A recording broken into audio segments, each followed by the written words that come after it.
Mi madre decía que cuando uno cumple el deber, no debe ser reconocido. Cumplir el deber es eso, cumplir el deber. Y yo he cumplido mi deber. Ernesto Zedillo Ponce de León aprendió el sentido del deber en el seno de una familia que luchó por mejorar su precaria condición material.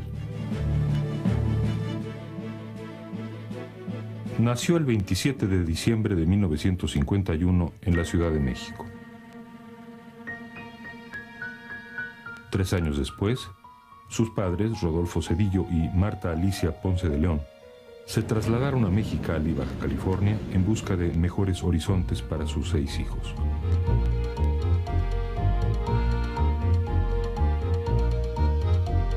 Mexicali, ciudad fronteriza, estaba dividida en 2 por el Río Nuevo. Los Zedillo se instalaron en el lado oeste, en la zona popular de la ciudad. A pesar de los kilómetros que recorrieron, la familia parecía destinada a vivir con grandes limitaciones.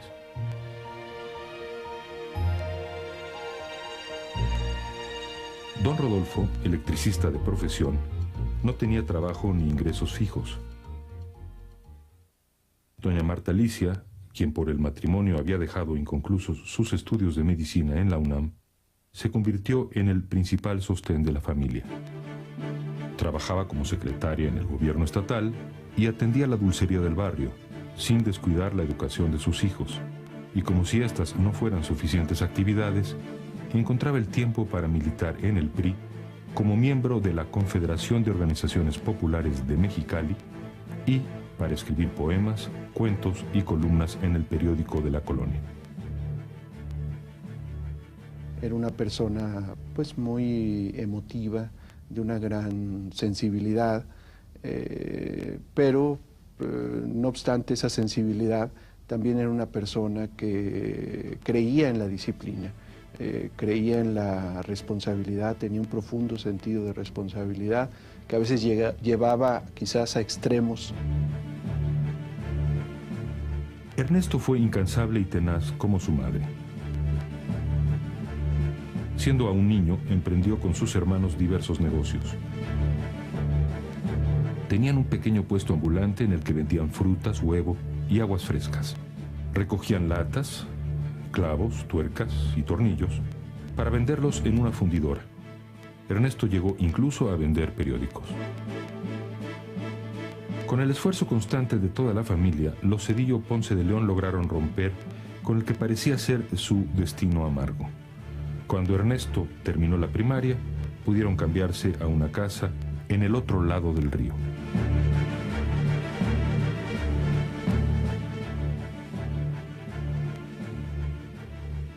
En la secundaria, además de obtener las mejores calificaciones, encabezó la sociedad de alumnos. Junto con su amigo Ernesto Trejo, participó en la fundación de la Unión Estudiantil del Valle de Mexicali y dirigió el periódico estudiantil.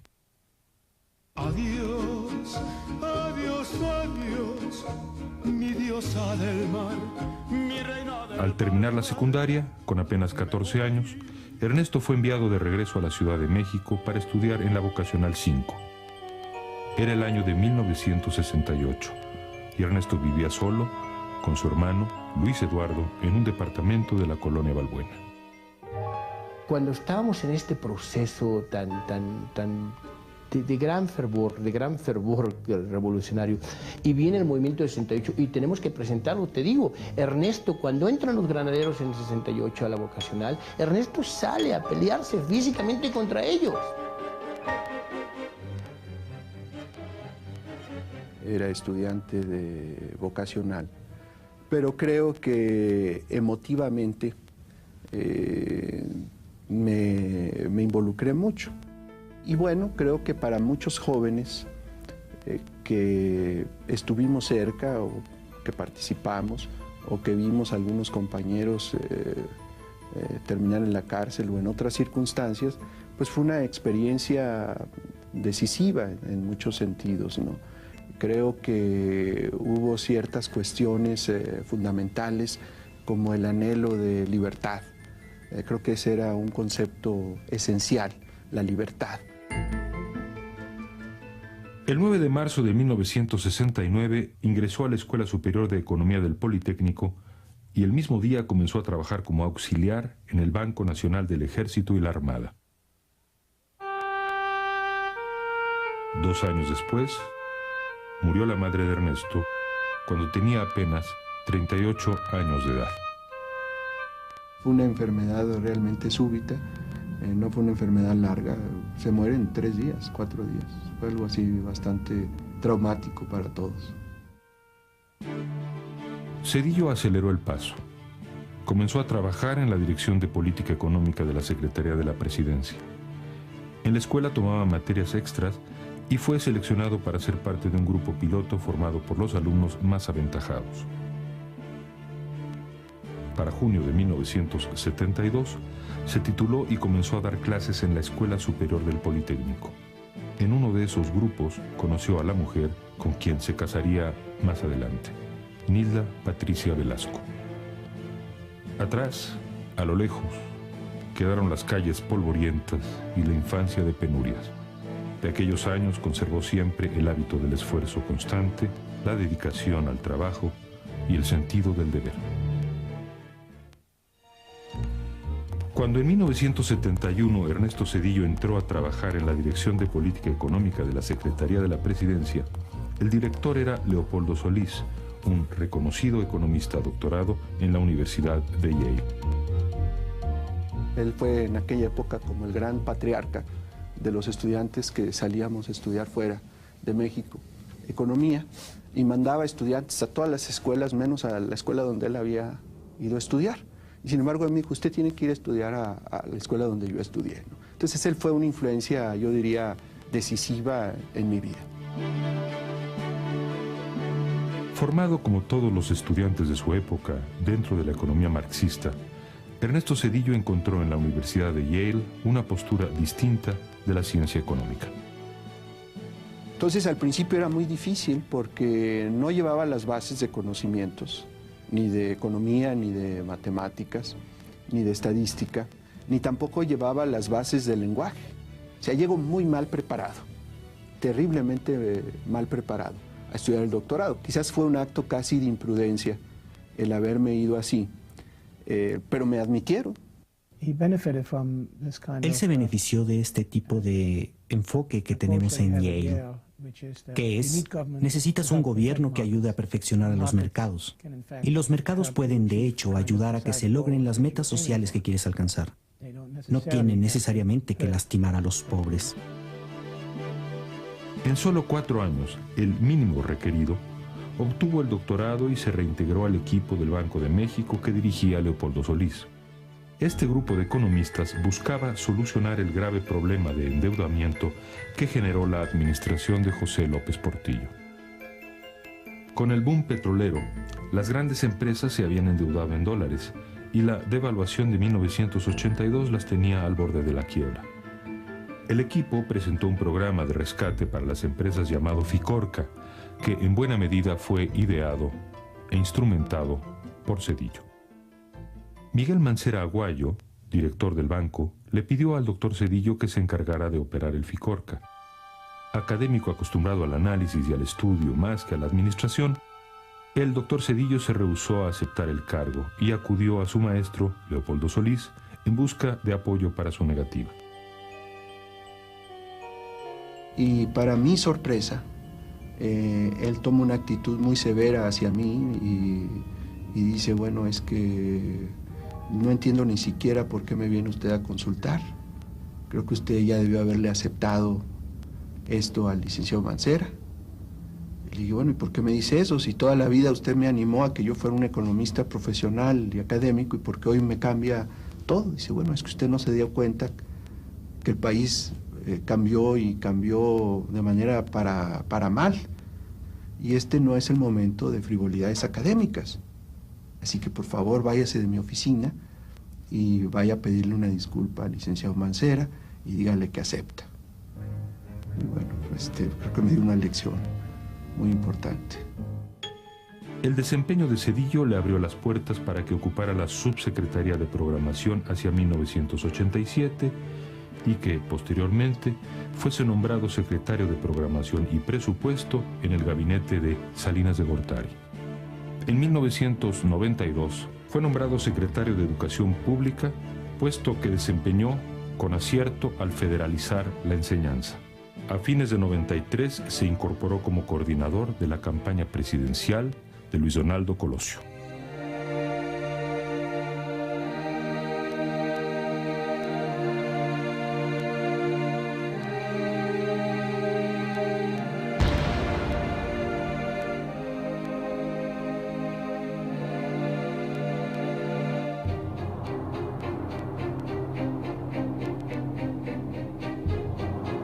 Una vez que se resolvió que Salinas logró imponer la candidatura de Zedillo, todavía tuvo la fuerza para hacerlo y conjurar este movimiento independiente que estaba apoyando a Ortiz Arana, pues entonces empezaron a cerrar filas porque al final de cuentas lo que estaba en juego era el triunfo del PRI.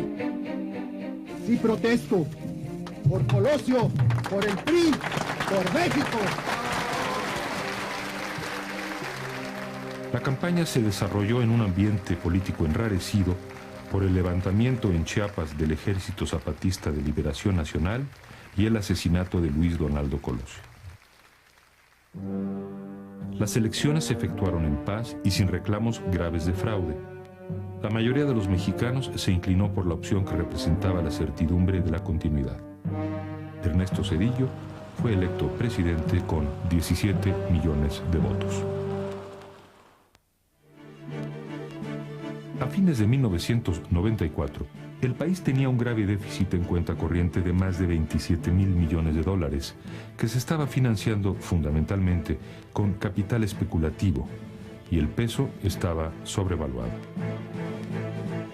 El 20 de noviembre de 1994, el presidente Carlos Salinas de Gortari y Ernesto Zedillo, mandatario electo, con sus respectivos equipos económicos, se reunieron de nuevo para discutir la manera de enfrentar la fuga de capitales.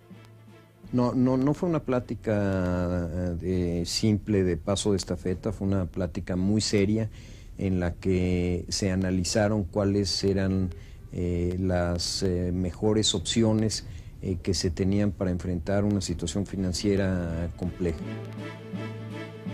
El equipo zedillista propuso una vez más devaluar el peso un 15%. Pedro Aspe, secretario de Hacienda en funciones, se opuso de nueva cuenta, pues implicaba romper el pacto de solidaridad económica entre el gobierno, los empresarios y los sindicatos, además de que consideraba innecesaria la devaluación. El gobierno de Salinas confiaba tanto en la solidez de la economía que decidió canjear a los inversionistas certificados de la tesorería respaldados en pesos por tesobonos, lo que implicaba que el gobierno tendría que pagar en dólares deuda contratada originalmente en moneda nacional. A pesar de las divergencias, acordaron mantener la flotación del peso y que el presidente electo y los sectores productivos ratificasen el pacto de solidaridad económica. Un peso sobrevaluado significaba tener acceso a un dólar barato, lo que había llevado a muchas empresas a contratar créditos en dólares. Por otra parte, la gente, inmersa en la euforia decembrina, realizaba sus compras navideñas aún bajo el ensueño de que México era ya, de hecho, un país del primer mundo. El 9 de diciembre de 1994, el secretario de Hacienda, Jaime Serra Puche, estimó de manera optimista que en 1995 la economía crecería un 4% y que la inflación no rebasaría ese porcentaje, aun cuando no ignoraba la existencia de graves problemas. Lejos de dar confianza a los inversionistas, las declaraciones provocaron nuevas fugas de capitales. El gobierno consideraba necesario devaluar el peso un 15% o bien ampliar la banda de fluctuación cambiaria, y el 19 de diciembre Serra Puche consultó con los integrantes del Pacto de Solidaridad para tomar una decisión de común acuerdo. Como el secretario de Hacienda se lo plantea a los empresarios, bueno, pues esta situación crea que los empresarios, ante la vacilación del gobierno, pues empiecen en alguna forma a promover la fuga de capitales. Yo diría que esa misma madrugada, muchos de los asistentes a esa reunión, simplemente con una llamada telefónica, lograron que empezaran a salir capitales del país. O sea, la devaluación de diciembre de 94 entraría en un libro de texto como un ejemplo de cómo no hacer una devaluación. Se devalúa y no hay simultáneamente un paquete armado de política económica, política fiscal, política monetaria, política de deuda pública, que evitar una desestabilización mayor de la economía. Las reservas internacionales cayeron de los 12.200 millones de dólares a 3.483 en tan solo 30 días.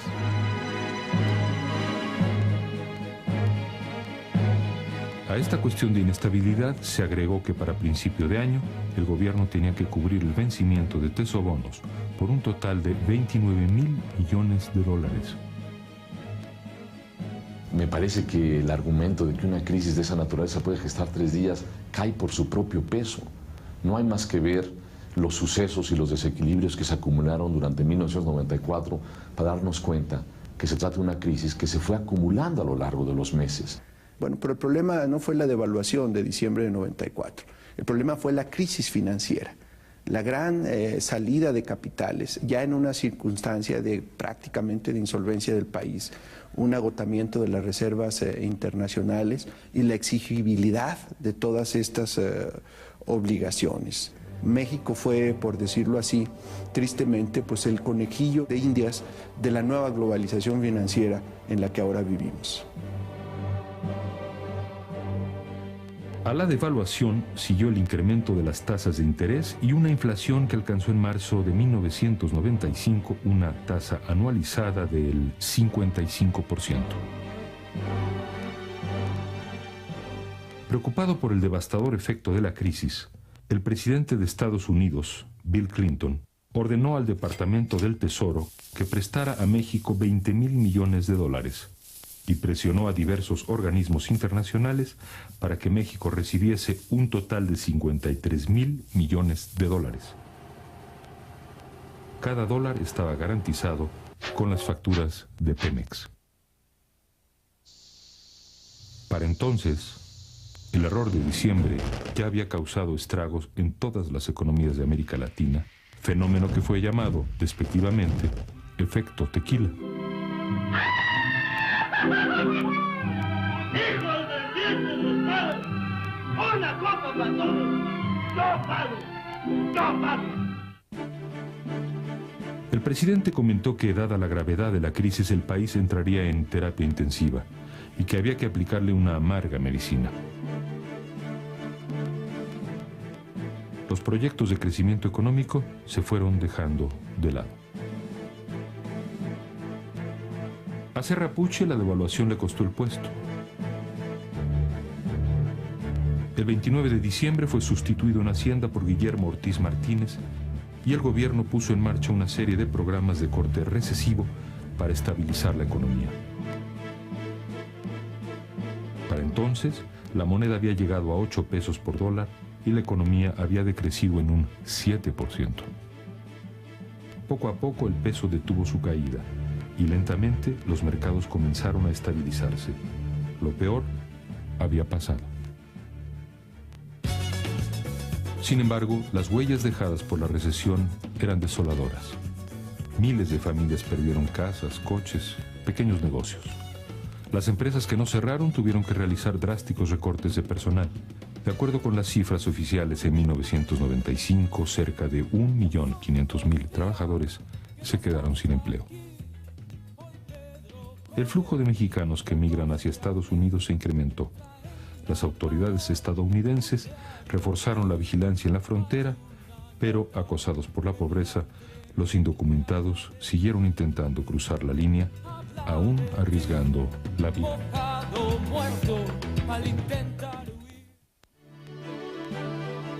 Con el ánimo de reactivar la inversión privada y la creación de empleos, entre 1995 y 1996, Zedillo privatizó la mayor parte del sistema ferroviario y de las comunicaciones vía satélite.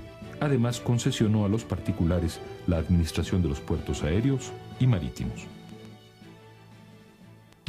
Por otra parte, el presidente debió acudir en auxilio de la banca, que enfrentaba serios problemas financieros y deficiencias jurídicas desde antes de que Salinas de Gortari la reprivatizara. Cuando se privatiza la banca en 1991-92, los que adquieren la banca compran una banca no muy sólida, ¿no? Ya realmente tenía muchos problemas el sistema bancario mexicano. La mayoría de los bancos fueron vendidos a dueños de casas de bolsa. La banca tenía como principal cliente al gobierno, pero cuando el gobierno logró tener un superávit fiscal, ésta se encontró con una gran cantidad de recursos que era necesario colocar como créditos. 93 a 94, tienes una expansión del crédito en México histórica, en promedio del 30% real, promedio. Eso nunca había pasado. Ningún banco central que se respete permite una expansión de créditos de ese tamaño.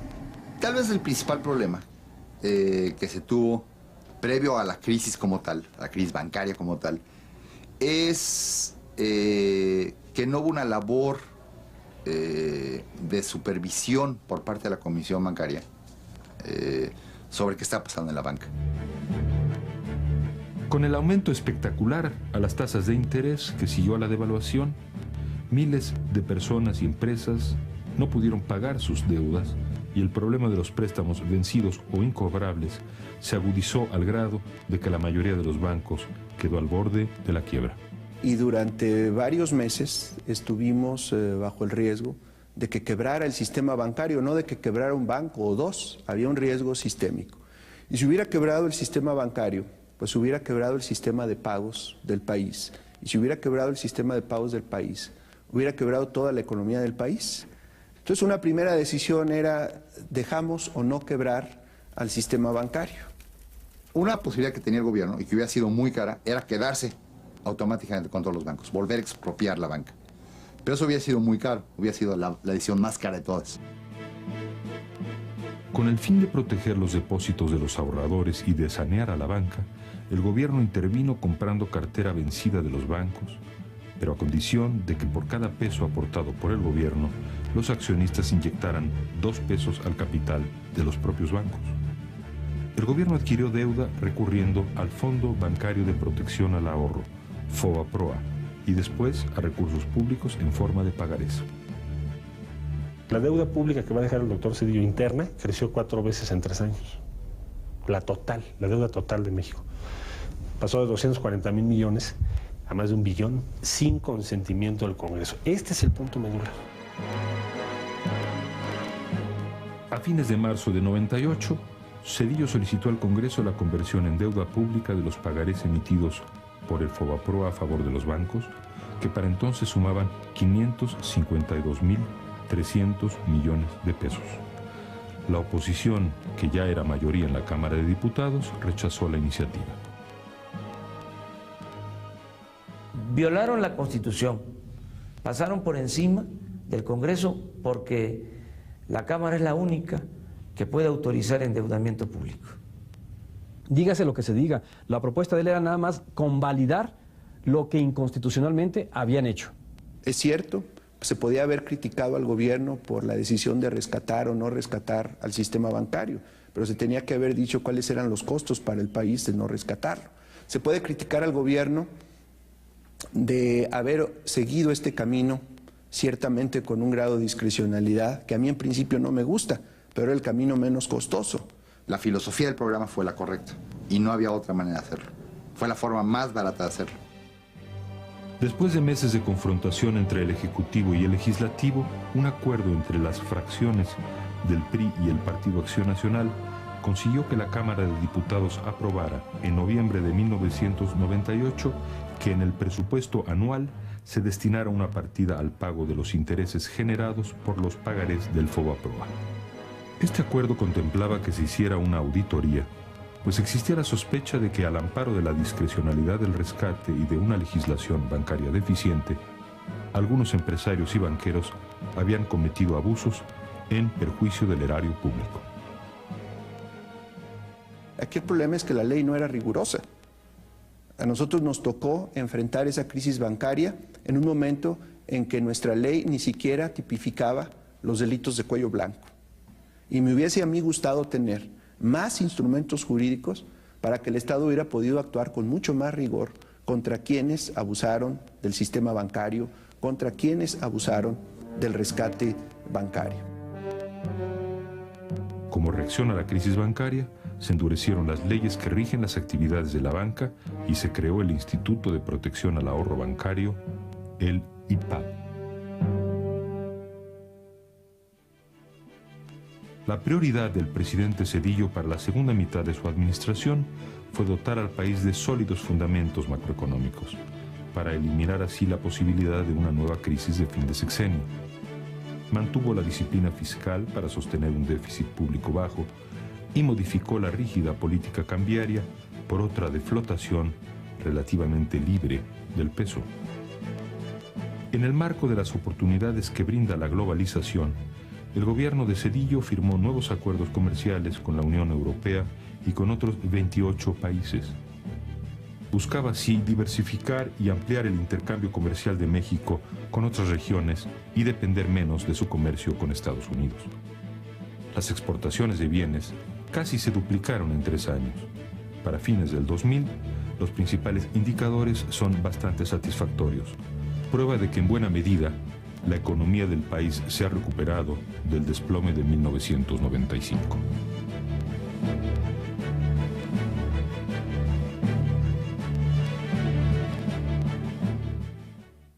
El presidente Ernesto Zedillo instruyó a la Procuraduría General de la República para que sean aprehendidos los cabecillas del movimiento armado de Chiapas.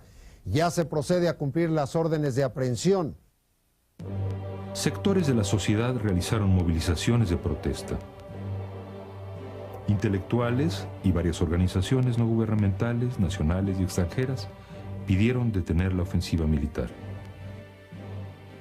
4 días después, Zedillo paró la incursión armada y apremió al EZLN a negociar una salida pacífica al conflicto.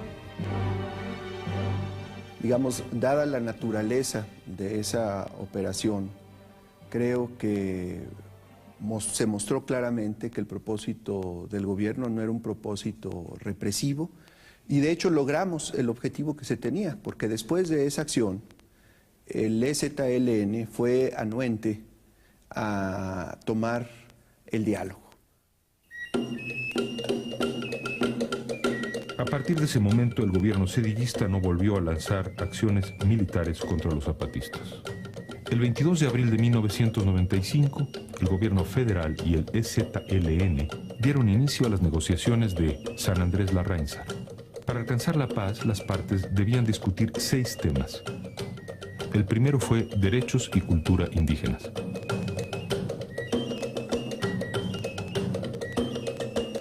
Después de meses de difíciles negociaciones, en febrero de 96, los dirigentes zapatistas y los representantes oficiales designados por el secretario de Gobernación, Emilio Choifet, firmaron los primeros acuerdos en los que se aceptaba la autonomía territorial y política de las comunidades indígenas.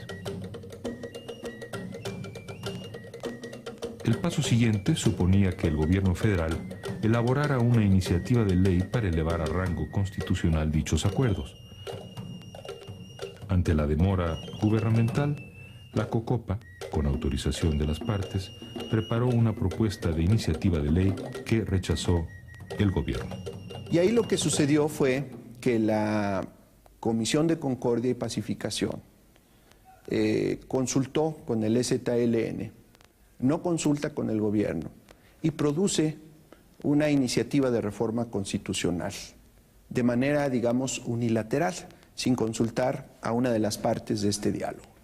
Algunos de los puntos de esa iniciativa pues constituían un germen no solamente para la desunión de los mexicanos, incluso el riesgo de la desintegración de nuestro territorio, y era la recuperación de los fueros especiales contra los que pues luchó la generación de la reforma. El rechazo a la iniciativa de reforma constitucional alejó definitivamente a las partes enfrentadas. El EZLN se sumió en el mutismo y el presidente Zedillo optó por tratar de resolver el conflicto atendiendo los rezagos sociales en el estado de Chiapas. Destinó mayores recursos para el combate a la pobreza y fomentó la inversión privada para la generación de empleos. En la zona del conflicto se vivía un clima de tensión entre zapatistas, no zapatistas y algunos grupos paramilitares. El 22 de diciembre de 1997, en la comunidad de Acteal, uno de esos poblados divididos en facciones, 45 personas indefensas, 21 mujeres, 15 niños y 9 hombres, fueron asesinados.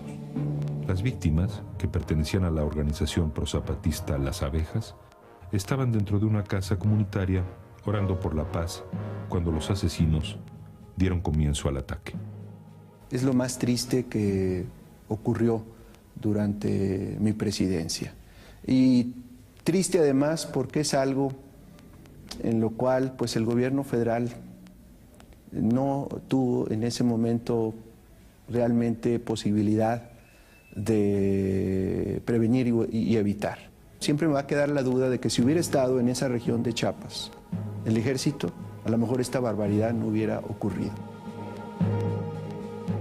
Mientras el gobierno negociaba la paz en Chiapas, el 28 de junio de 1995, en Guerrero, 17 campesinos desarmados fueron acribillados por miembros de la policía estatal.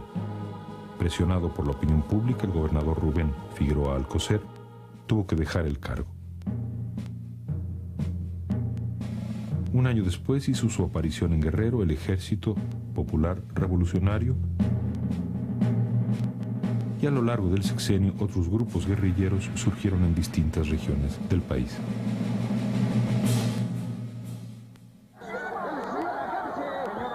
A la violencia política se sumó la grave inseguridad en las calles de las grandes ciudades, así como el aumento de los secuestros y el tráfico de drogas.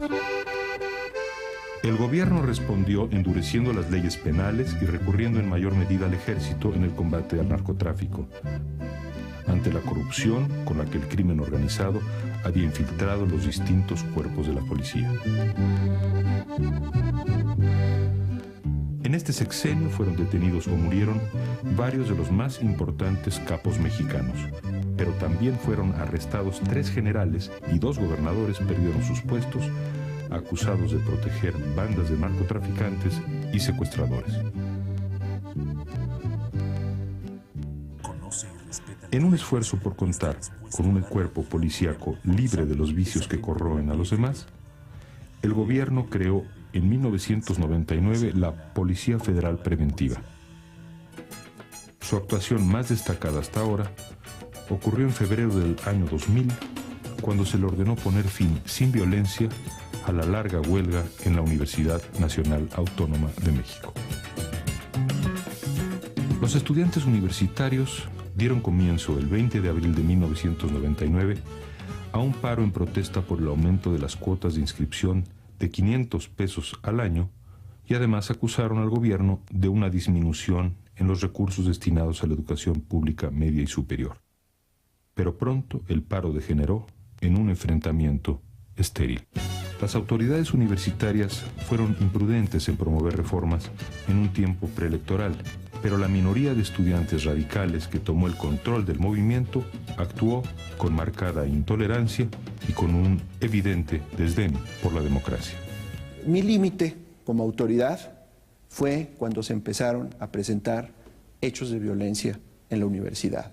En ese momento no quedaba otra opción sino la aplicación irrestricta del Estado de Derecho. Además ya había denuncias por parte de la propia universidad donde se manifestaba que había sido despojada de su patrimonio. Cuando se cumplieron 2 requisitos, juridicidad y democracia, entonces la autoridad estuvo lista para actuar. Y creo que se actuó de una manera correcta. Y creo que eso lo reconoció la población. Efectivamente, actuaron las fuerzas del orden, pero lo hicieron con sumo cuidado para que no hubiera violencia, para que no hubiera enfrentamiento. Si bien la huelga se terminó, la demanda de mayor apoyo para la educación pública aún sigue vigente.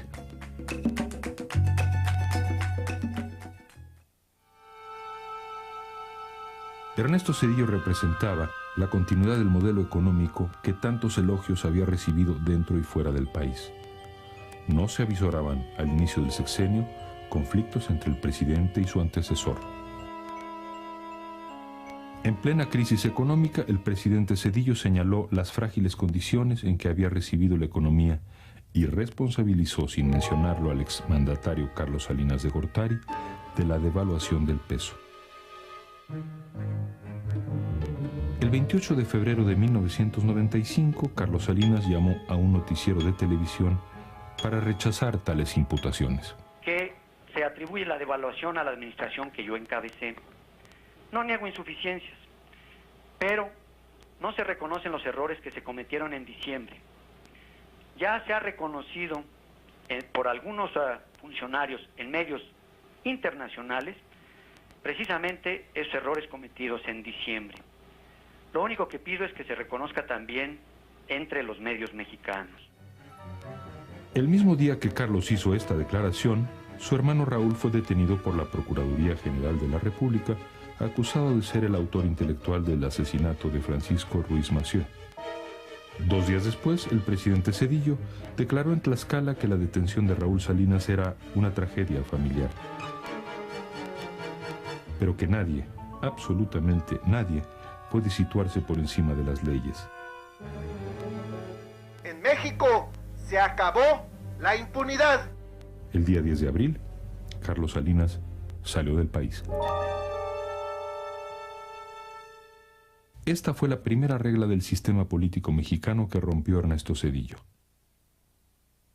El expresidente y su familia son intocables. Pero al hacerlo, se liberó en buena medida de la sombra de Salinas y se fortaleció en el mando. Los conflictos postelectorales de Chiapas y Tabasco, heredados del sexenio anterior, fueron otros de los problemas que el presidente Zedillo tuvo que enfrentar al inicio de su mandato. Logró que Eduardo Robledo renunciara a la gubernatura de Chiapas, pero el caso de Roberto Madrazo fue diferente. Madrazo movilizó a los priistas de Tabasco, se enfrentó a Zedillo y permaneció en el cargo. Los mecanismos de control del presidente sobre el aparato priista habían comenzado a debilitarse. Protesto guardar y hacer guardar la Constitución. Entre 1995 y 96, el PRI perdió ante el PAN las elecciones gubernamentales en Guanajuato, Baja California y Jalisco, además de comicios municipales en varios estados, tanto frente al PAN como al PRD. En el PRI existían fuerzas dispuestas a recurrir al fraude electoral para frenar el avance de la oposición, pero Zedillo comprendió que los fraudes dañaban la imagen del país en el exterior y sabía que la sociedad no aceptaría más elecciones fraudulentas. Era de que a pesar de las sucesivas reformas políticas, había la idea de que las condiciones de la competencia política que tiene que haber en un régimen realmente y plenamente democrático no eran equitativas.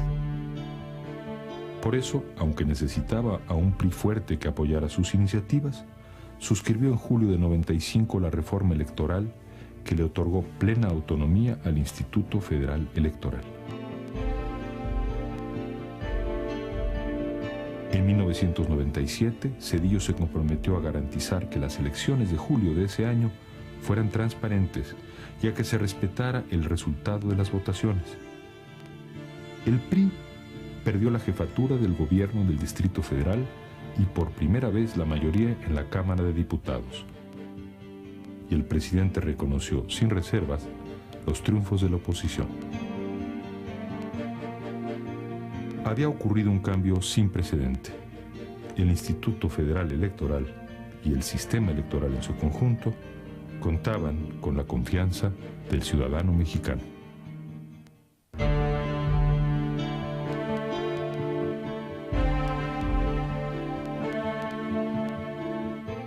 Después de las elecciones del 6 de julio de 1997, la Cámara de Diputados dejó de estar subordinada al presidente de la República.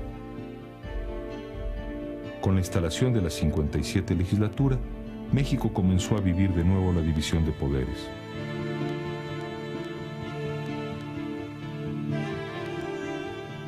La relación entre el legislativo y el ejecutivo se volvió compleja y tensa.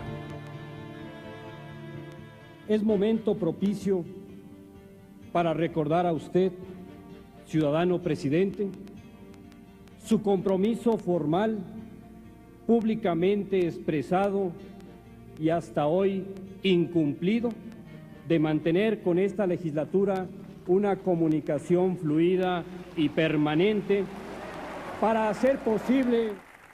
Durante la segunda parte del gobierno sentí mucha arrogancia por parte de las mayorías que para distintos asuntos fueron constituyéndose a lo largo de esa legislatura.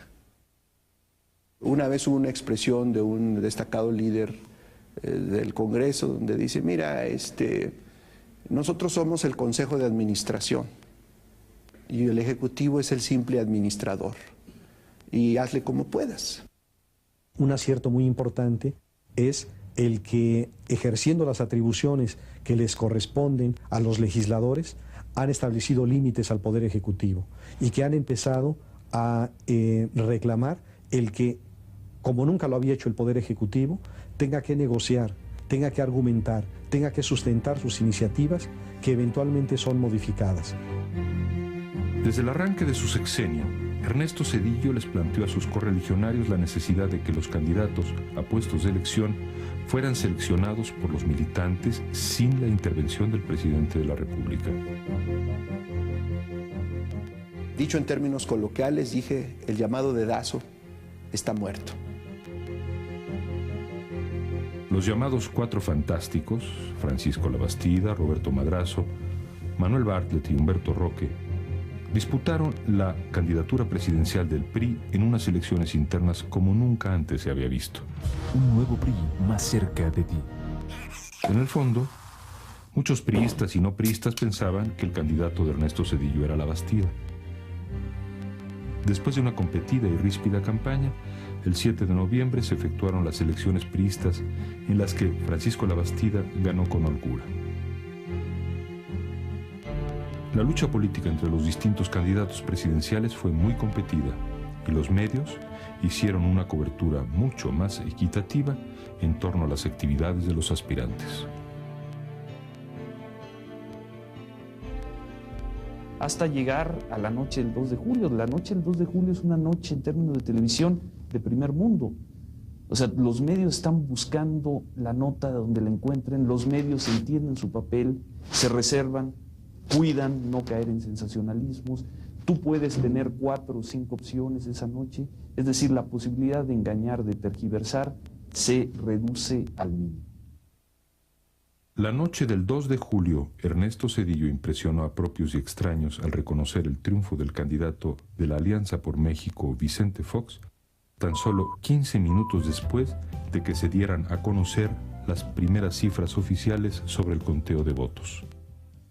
Felicito a todos los ciudadanos que al acudir a votar cumplieron con la democracia y con México. Felicito a los Este anuncio cerró definitivamente cualquier posibilidad de fraude.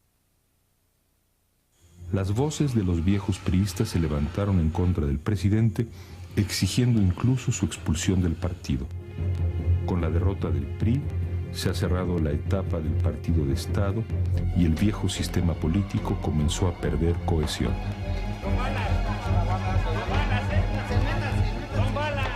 En agosto de este año, una coalición de 8 partidos de oposición ganó la gubernatura de Chiapas y en las controvertidas elecciones en Tabasco, viejos y conocidos militantes del tricolor llamaron a votar en contra del candidato de su propio partido. Ernesto Zedillo Ponce de León ha llegado al final de su mandato. La suya es la historia de un hombre que llegó a ser presidente como resultado de una tragedia, que empezó su sexenio enfrentando una grave crisis económica y que ahora hereda una economía sólida y en crecimiento. Es la historia de un gobernante que al comienzo de su periodo fue criticado por su aparente falta de oficio político, pero que fue creciendo en su dimensión como jefe de Estado hasta llegar a ser, junto con la ciudadanía mexicana, el artífice de nuestra transición democrática.